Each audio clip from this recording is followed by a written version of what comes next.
누가복음 2장 8절에서 14절입니다. 한 절씩 서로 교독하시겠습니다. 그 지역의 목자들이 밤에 밖에서 자기 양떼를 지키더니 주의 사자가 곁에 서고 주의 영광이 그들을 두루미치매 크게 무서워하는지라. 천사가 이르되 무서워하지 말라. 보라, 내가 온 백성에게 미칠 큰 기쁨의 좋은 소식을 너희에게 전하노라. 오늘 다윗의 동네에 너희를 위하여 구주가 나셨으니 곧 그리스도 주시니라. 너희가 가서 강보에 쌓여 구에 누워있는 아기를 보리니 이것이 너희에게 표적이니라 하더니, 보려니 수많은 천군이 그 천사들과 함께 하나님을 찬송하여 이르되, 지극히 높은 곳에서는 하나님께 영광이요 땅에서는 하나님이 기뻐하시는 사람들 중에 평화로다 하시니라. 아멘. 보통 이 본문은 우리가 크리스마스 때에 많이 설교하는 그 본문인데, 우리가 누가복음을 쭉 강의하는 관계로 이 본문을 우리가 만나게 되었습니다. 그리고 사실 우리가 크리스마스를 지금 12월 25일로 이와 같이 많은 사람들이 성탄절로 여기고 지키고 있는데, 사실 이 본문을 보면 12월 달이기보다는 10월 중순으로 추정되는 이 기후라든가 요 환경이라든가 볼 때 10월 중순으로 보는 것이 더 합당하다고 하는 논쟁이 초대 교회로부터 지금까지 이제 있게 되어지는데, 이 본문을 보면 12월은 분명히 아닌 것은 분명합니다. 왜냐하면 그 시대에 그 기후에서 그 환경에서 이 바깥에서 이렇게 이 목동을 칠 수 있는 상황이 아니기 때문에 그 본문을 보는데, 그렇다면 이 본문을 우리가 오늘은 무엇을 한번 생각해 보려고 하냐면 이 10절이에요. 특별히 천사가 이르되 무서워하지 말라. 보라, 내가 온 백성에게 미칠 큰 기쁨의 좋은 소식을 너에게 전하노라. 이 본문입니다.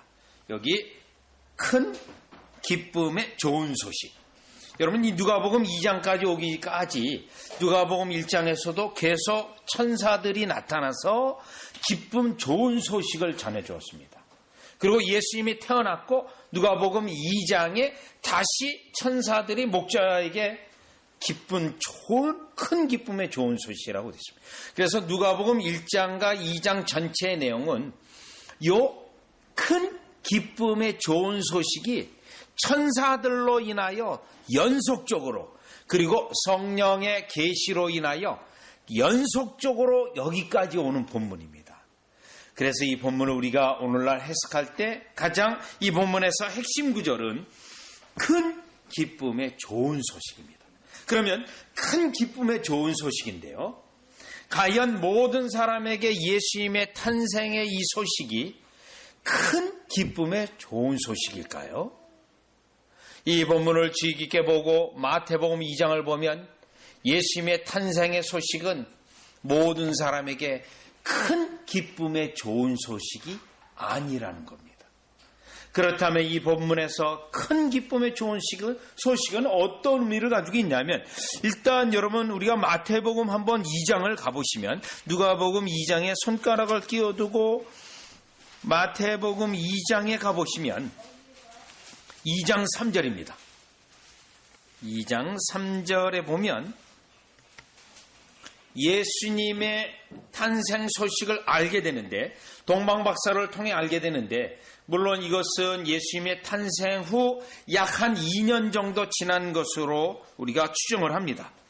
바로 탄생하시자마자 동방박사의 사건은 아니고요.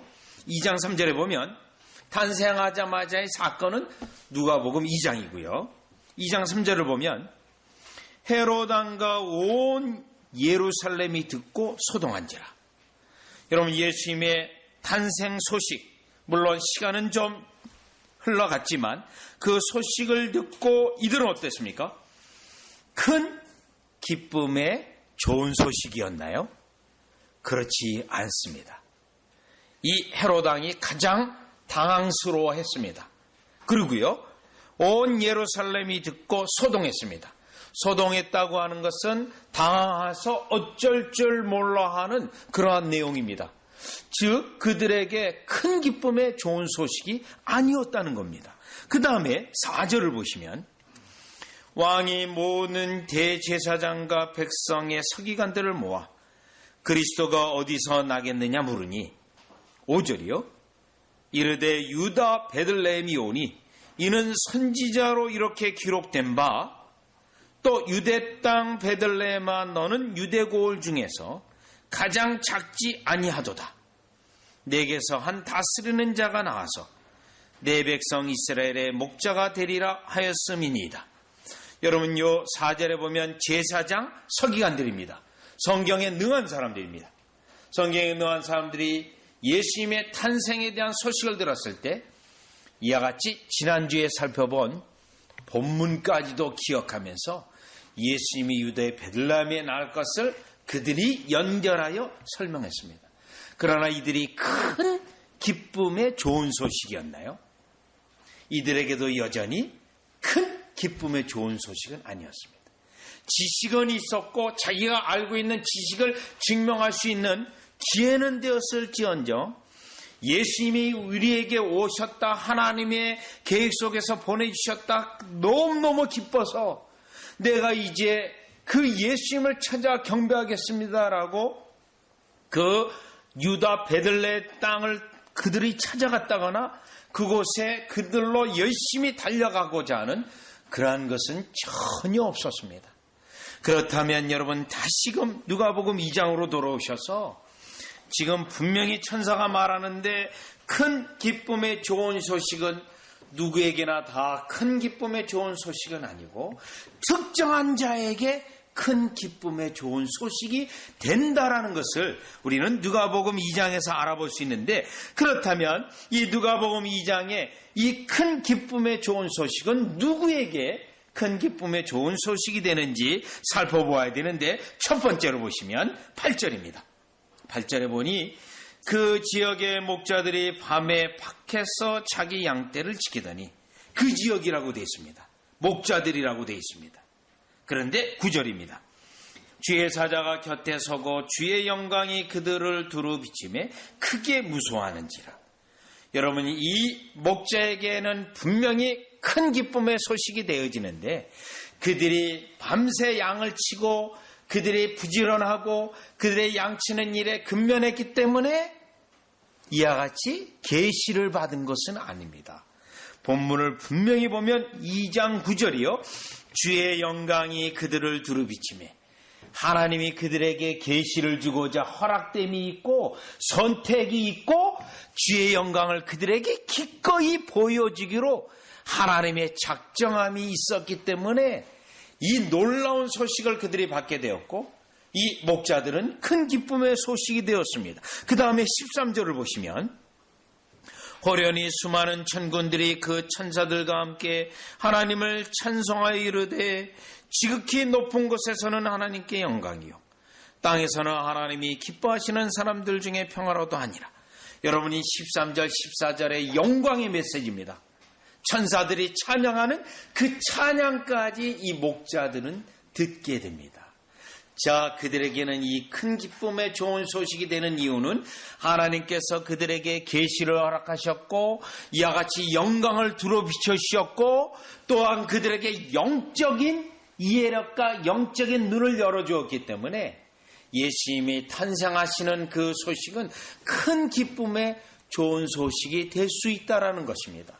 여러분 우리에게 이와 같이 영안이 열려지고 영적인 눈이 열려지지 않으면 예수님의 이와 같은 아무리 좋은 소식이라도 하나님의 전능하신 능력의 그 말씀이라도 우리에게는 좋은 기쁨의 소식이 되지 않습니다. 왜냐하면 우리가 헤롯 왕도 보았고 성경에 능한 서기관들도 보았고 성경을 백성들에게 가르쳤던 대제사장들을 보았어도 그들은 예수님의 탄생에 대하여 기뻐하지 않았다는 겁니다. 성경은 알았어도 영안이 열려지지 않았고 또 그들이 소위 메시아를 기다린다 하더라도 그와 같이 하나님 나라를 이루시는 메시아가 아니라 세상적인 메시아를 기다렸던 그들에게는 이 예수님의 탄생이 기쁜 소식이 되지 않았다라는 것입니다. 그러면 여러분 오늘날 이 우리에게 예수님의 탄생의 소식이 기쁨의 좋은 소식이 되기 위해서는 반드시 우리에게 무엇이 있어야 되냐면 우리 주님이 우리의 영적인 눈을 열어주셔서 영안을 열어주셔서 여러분이 여는 게 아닙니다. 주님이 열어주셔야만 영광을 나타내 주셔야만 사도 바울이 예수님을 만나서 그 영광을 만났을 때만 예수님을 알듯이 우리에게 영안을 열어주셔야 되는데 여러분 이 은혜는 우리가 갈망해야 되고 사모해야 되고 구해야 되고 우리에게 반드시 있어야 될 은혜라는 것입니다. 그렇다면 우리가 지금 누가복음 2장을 보고 있는데 누가복음 24장을 가보시면 사도행전도 마찬가지고 우리가 사도행전 9장에 사도 바울이 영적인 눈을 뜨는 것도 마찬가지고요. 누가복음은 또 이러한 내용이 많이 있습니다. 누가복음 24장 30절 31절을 보면 우리 주님이 이 영적인 눈을 열어주셔야 됩니다.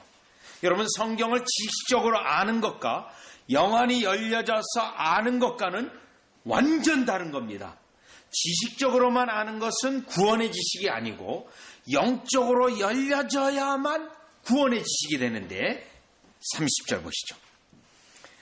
그들과 함께 음식 잡수실 때 떡을 가지사 축사하시고 떼어 그들에게 주시니 31절이에요. 중요한 단어가 나옵니다. 그들의 눈이 밝아져. 지금까지는 예수님을 몰랐어요. 예수님인지 몰랐던 거예요. 그런데 이제야 그들의 눈이 밝아져. 그인 줄 알아보더니 예수는 그들에게 보이지 아니하시는지라. 바로 이 부분입니다. 우리 주님이 그들의 엠마오의 도상에 있는 그들의 눈을 열어주셔서 이제 예수님을 알게 되어지고 만났던 것을 깨닫게 되어지고 찬양하게 되어지고 이제 그들은 다시 예루살렘에 가서 예수님이 부활하셨다고 하는 증인이 되게 하시는데 이 은혜는 우리 스스로에게 있는 것이 아니라 하나님의 말씀 가운데 하나님의 은혜로 영안이 열려져서 예수 그리스도의 그 소식이 우리에게 얼마나 기쁘고 감격이 되고 찬양이 되어지는 그 소식이 된다는 것을 우리는 알 수 있다라는 것입니다. 자, 그러면 우리가 누가복음을 봤으니까 사도행전도 한 번 더 보면 사도행전도 13장을 가보시면 우리에게 구원해 주실 때도 마찬가지입니다. 구원해 은혜 주실 때도 이와 같은 은혜인데 영안이 열려져야 되는데 그래야 큰 기쁨의 소식이 되는데요. 사도행전 13장 뒷부분으로 가보시면 13장 48절입니다. 사도행전 지금 누가복음이나 사도행전이나 같은 저자이기 때문에 이와 같은 내용들이 상당히 많이 들어있습니다. 48절을 보니 이방인들이 듣고 기뻐하여 하나님의 말씀을 찬송하며 영생을 주시기로 작정된 자는 다 믿더라. 여러분 듣고 기뻐했다라고 돼 있어요. 이걸 가지고 이 사람이 예정된 백성, 선택된 백성이라는 걸 아는 거예요. 그 말씀이 얼마나 큰 기쁨의 소식으로 오는지, 나에게 구원의 능력을 주시는 기쁨으로 주는지 이걸 체험하는 것이죠.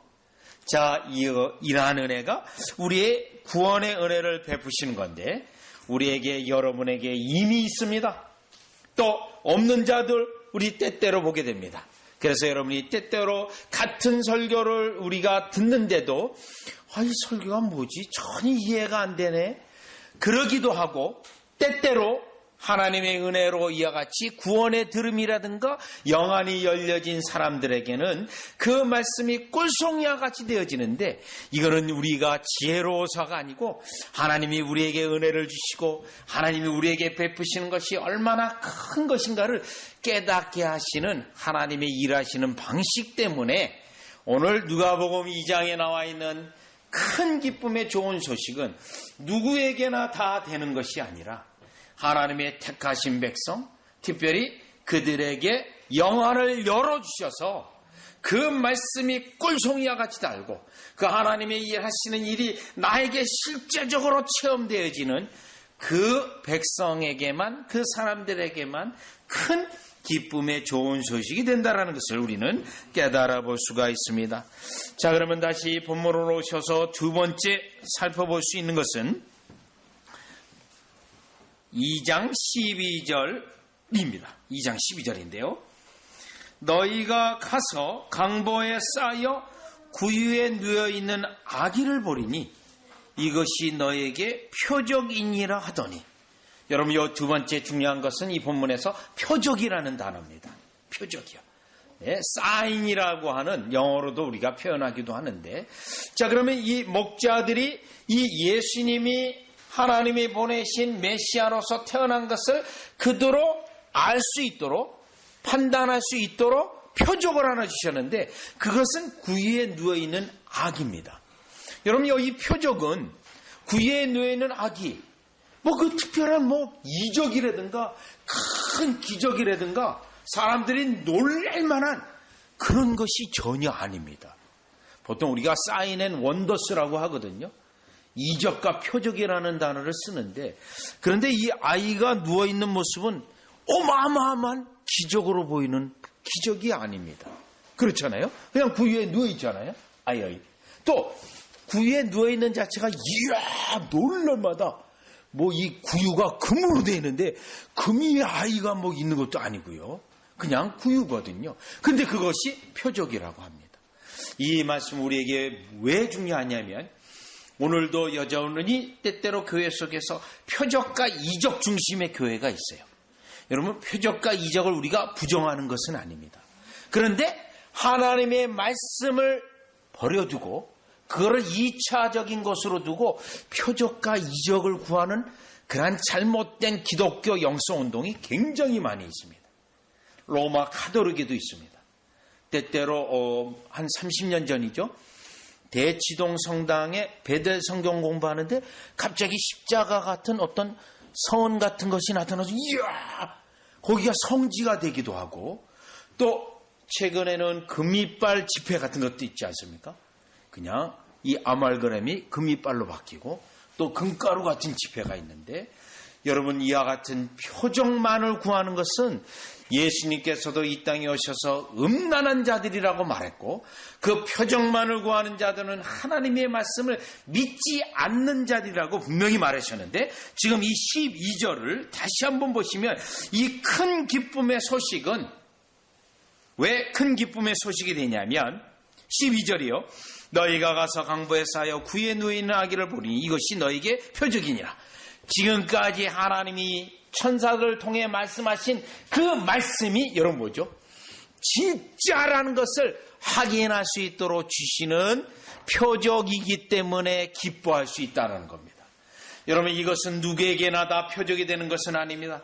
이미 하나님의 말씀을 받은 사람들에게는 이 말씀대로 일어나는 것을 볼 때 하나님이 나와 함께 하시고 하나님이 기적적으로 역사하시고, 이것은 그냥 우연적으로 일어나는 것이 아니라 하나님이 나를 돌보시는 가운데 일어난 사건이라고 하는 나 개인에게 표적으로 인정할 수밖에 없는 하나님의 말씀에 대한 확증함이라는 것입니다. 그런데 이것은 누구에게나 있는 것이 아니라 이와 같이 하나님 영안이 열려지고 그 하나님의 말씀을 사모하고 하나님의 말씀에 대하여 깊이 묵상하고 감동, 감화 받은 사람에게는 나에게 일어나는 그 말씀대로 이루어지는 나의 삶 속에 있는 일들이 다 표적이라는 것입니다. 그래서 사실 우리는 기적과 표적 속에 살고 있는 것입니다. 사실은요. 저 개인에게 약간의 이제 어려움이 있었지 않았습니까? 그 어려움이 있었을 때 그게 딱 어려움이 일어났을 때 저에게 어떤 생각이 기억이 딱 올랐냐면 2007년 부활주일이었습니다. 2007년 부활주일에도요. 그때도 새벽부터 막 어려움이 와가지고 그냥 큰 오전에 내내 어려움이 있었는데 또 이게 부활주일이었잖아요. 그게 딱 생각나는 거예요. 그래서 연속적으로 왜 이러한 일들이 이와 같이 일어나는가? 여러분에게는 그냥 지나칠 수 있지만 저에게는 표적입니다. 왜요? 다시금 하나님의 말씀에 근거해서 제가 무엇을 어떻게 해야 될지 그 속에 메시지를 받았기 때문에 저에게는 표적입니다. 왜요? 하나님의 말씀을 통해서 하나님이 일하시는 손길과 하나님이 일하시는 그 직접적인 손길을 저가 체험할 수 있기 때문에, 말씀에 근거해서 할 수 있기 때문에, 이것은 우리가 하나님이 우리를 사랑하시는 증거요. 하나님이 여러분을 삶 가운데 구체적으로 개입하셔서 여러분에게 때때로 일상생활에서도 개입하셔서 인도하시는 것이라고 분명히 말하고 있습니다. 우리가 이미 사도행전 17장에 하나님께서 거주지의 한계를 정하시고 바다와 또 무태 이 경계를 정하시며 여러분의 모든 것을 돌보시고 있는 하나님이심을 이미 사도 바울이 설교하지 않았습니까? 마찬가지입니다.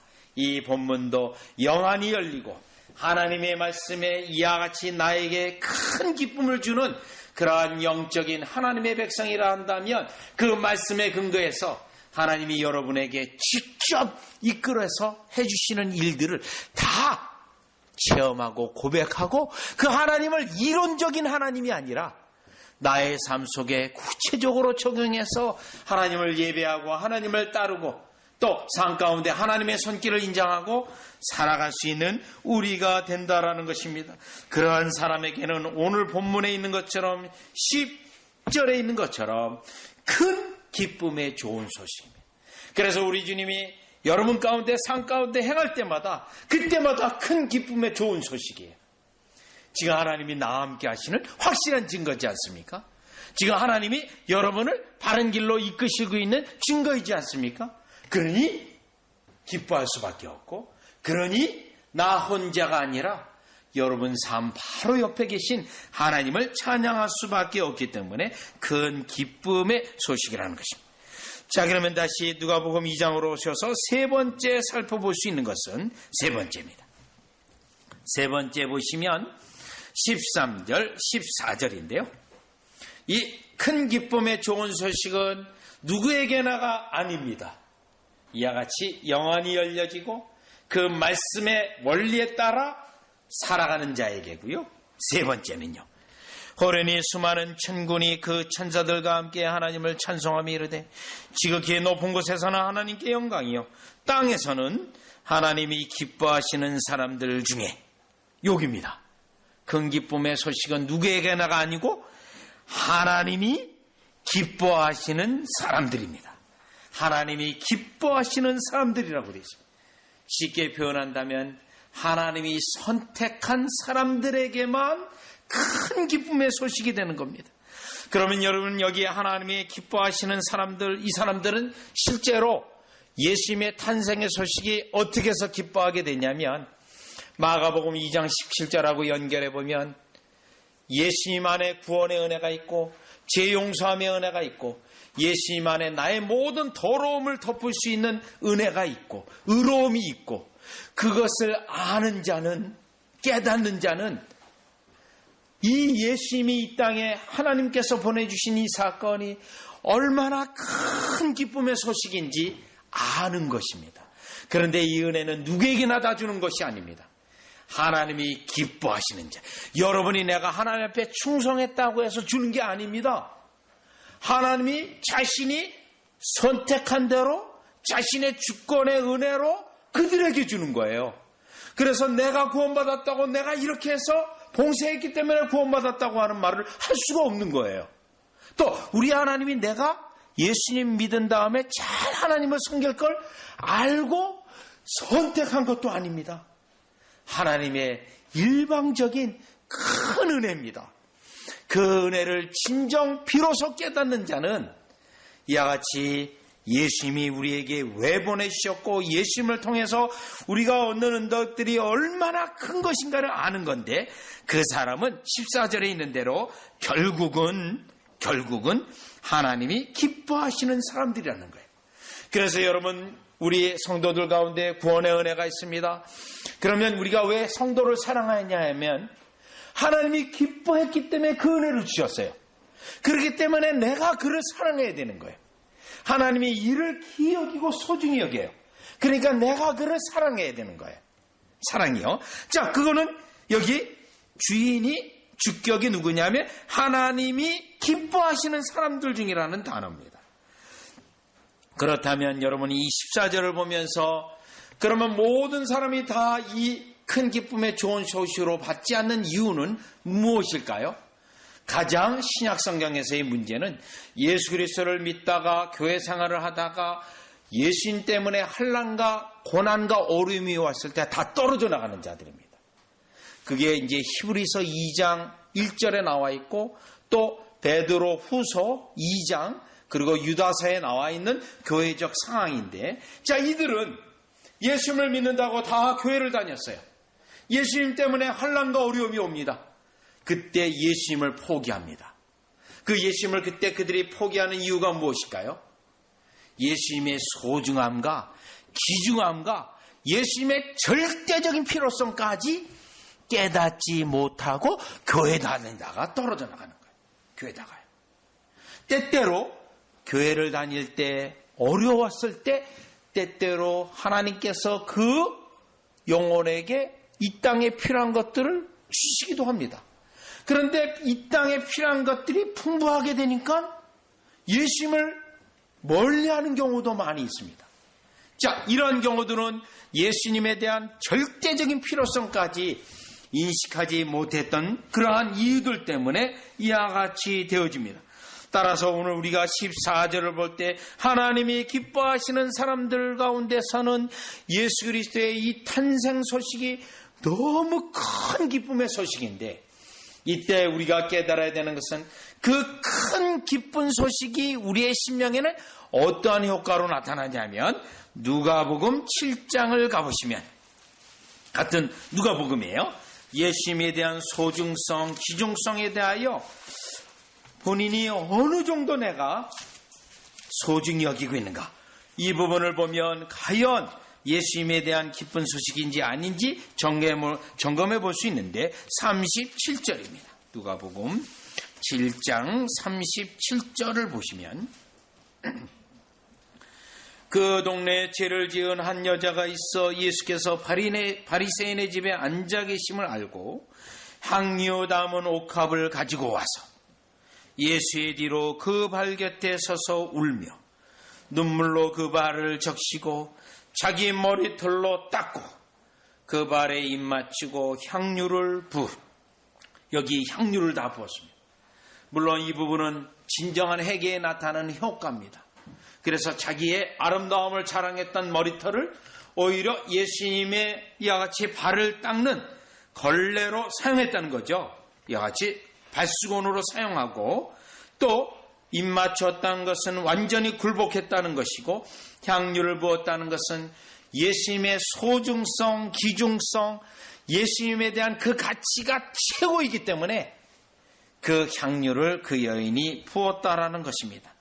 다시 누가복음 2장에 오게 되면 예수님에 대하여 이 정도로 귀중성과 소중성을 깨닫고 예수님의 이 소중함 때문에 기꺼이 자신을 그 가운데 굴복시키는 자는 오늘 본문에 있는 것처럼 예수님의 탄생 소식이 큰 기쁨의 소식이 되는데, 그 큰 기쁨의 소식이 되는 원인이 어디에 있냐면 하나님이 그를 기뻐해서 그에게 은혜를 기꺼이 주시는 그 은혜 때문에 되었다는 것을 알게 되었을 때, 이 예수 그리스도의 탄생의 큰 기쁨의 소식은 아무나 누구에게나 되는 것이 아니라 하나님의 선택과 그 하나님의 선택 때문에 영안을 열어주시고 그 하나님의 선택 때문에 하나님의 말씀이 심령에 뿌려지게 되어지고, 또한 그 하나님의 선택 때문에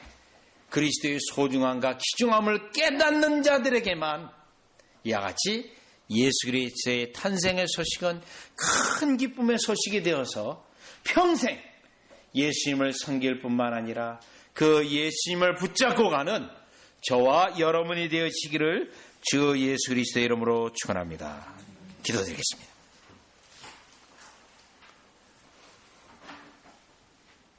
하나님, 예수님의 탄생 소식이 교회를 다닌다고 다 기뻐하는 소식도 아니며, 또 세상 사람들은 더욱더 기뻐하는 소식이 아니라, 때로는 심지어 신학자들도 기뻐하는 소식이 아니고 외면하고 무관심하고 무시하는 소식이 되어지는 이러한 시대를 살고 있습니다. 이러한 시대에 우리로 하여금 왜 큰 기쁨의 소식이 되는지 말씀의 원리를 깨닫고 또 예수님이 이 땅에 오신 그 소식이 우리에게 얼마나 큰 소식이 되는지 예수님이 그 오신 구유에 누인 것이 우리에게 표적이 되는 그 놀라운 은혜임을 깨닫게 됩니다. 이는 우리를 향한 선택하심이 있고 선택하심으로 인하여 오늘도 우리를 구원하시고 오른편으로 붙잡으시는 우리 주님의 은혜, 지금도 하늘 보좌 우편에서 예수님이 우리를 위하여 간구하시고 우리를 지키시고 보존하시며 영원한 나라에 이르기까지 돌보시는 그 은혜까지 감사할 수 있도록 그 예수님의 기쁜 소식을 우리가 찬양을 드립니다. 이 찬양을 평생에 날마다 하게 하시고 이 찬양을 받아주시며 사랑하는 백성들에게 계속해서 하나님의 은혜를 부어주시옵소서. 예수님의 이름으로 기도리옵나이다. 아멘.